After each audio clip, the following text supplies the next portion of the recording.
ജീവിതത്തിലേറെ സ്വാധീനിച്ചിരുന്ന അധ്യാപകരിൽ ഒരാളായ ലാലാജി സാർ ഇന്നലെ വിട പറഞ്ഞു. എന്താണ് ലാലാജി സാർ പഠിപ്പിച്ചത്? ചില തിരിച്ചറിവുകൾ തന്നെയാണ്, ചില ജീവിത പാഠങ്ങളാണ്.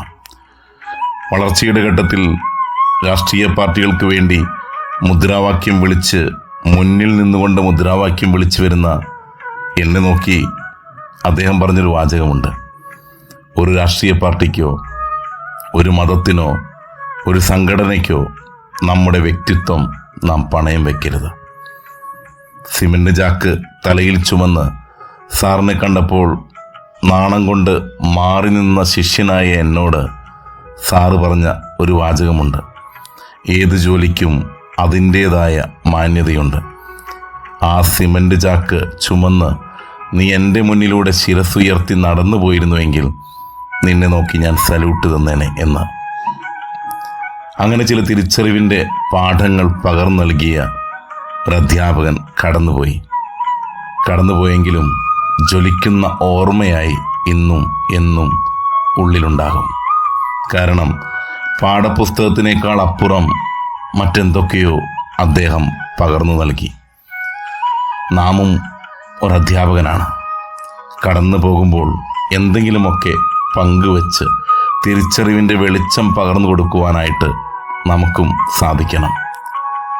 ചില തിരിച്ചറിവിൻ്റെ വെളിച്ചം നമ്മെ വല്ലാതെ അങ്ങ് മാറ്റിക്കളയും, നമ്മുടെ ചിന്തകളെ വല്ലാതെ അങ്ങ് മാറ്റിക്കളയും. ആ മാറ്റം നന്മയുടെ മാറ്റമാണ്, നമ്മുടെ വളർച്ചയ്ക്കുള്ള മാറ്റമാണ്. അതുകൊണ്ട് തന്നെയാണ് അവസാന കാലഘട്ടമായപ്പോഴേക്കും മറ്റൊരു അസുഖമില്ലാതിരുന്ന അവസ്ഥയിലും സാറ് ഞങ്ങളോട് പറഞ്ഞൊരു കാര്യമുണ്ട്: എല്ലാവരെയും ഒരുമിച്ചൊന്ന് കാണണം, നമുക്ക് ഒന്നിച്ചൊന്ന് കൂടണം എന്ന്. ഏതായാലും അങ്ങനെ ഒരുമിച്ച് കൂടി ശിഷ്യഗണങ്ങളുടെ സ്നേഹം അനുഭവിക്കുവാനുള്ള അവസരമൊരുക്കുവാനായിട്ട് സാധിച്ചു എന്നുള്ളത് തന്നെയാണ് ഏറ്റവും വലിയ സന്തോഷവും. ഇന്ന് ചേതനയേറ്റ ശരീരത്തിന് മുന്നിൽ നോക്കി നിൽക്കുമ്പോൾ സാറിൻ്റെ ആഗ്രഹം സാധിച്ചു കൊടുക്കാൻ സാധിച്ചല്ലോ എന്നുള്ള ഒരു സന്തോഷവും. ചിലരുടെയൊക്കെ ആഗ്രഹങ്ങൾ ചെറുതായിരിക്കാം, നമ്മെക്കൊണ്ട് സാധിക്കുന്നതായിരിക്കാം. ആ ആഗ്രഹങ്ങളെയൊക്കെ സാധിച്ചു കൊടുക്കുവാൻ നമുക്ക് കഴിഞ്ഞിട്ടുണ്ടെങ്കിൽ അതും ഒരു പുണ്യമാണ്. ചിലതൊക്കെ ഗുരുദക്ഷിണയായിട്ട് പകർന്നു കൊടുക്കുവാനും സാധിക്കും.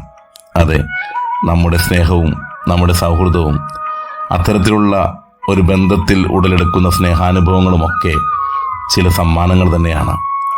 അങ്ങനെ തിരിച്ചറിവിൻ്റെ പാഠം ഉൾക്കൊണ്ടുകൊണ്ട്, തിരിച്ചറിവിൻ്റെ പാഠങ്ങൾ പകർന്നു നൽകിക്കൊണ്ട്, സ്നേഹത്തിൻ്റെ അനുഭവങ്ങൾ സമ്മാനിച്ചുകൊണ്ട് എന്നും ജ്വലിക്കുന്ന ഓർമ്മയായി നിലനിൽക്കുവാൻ നമുക്കും നമ്മുടെ പ്രവർത്തനങ്ങളിലൂടെ സാധിക്കട്ടെ.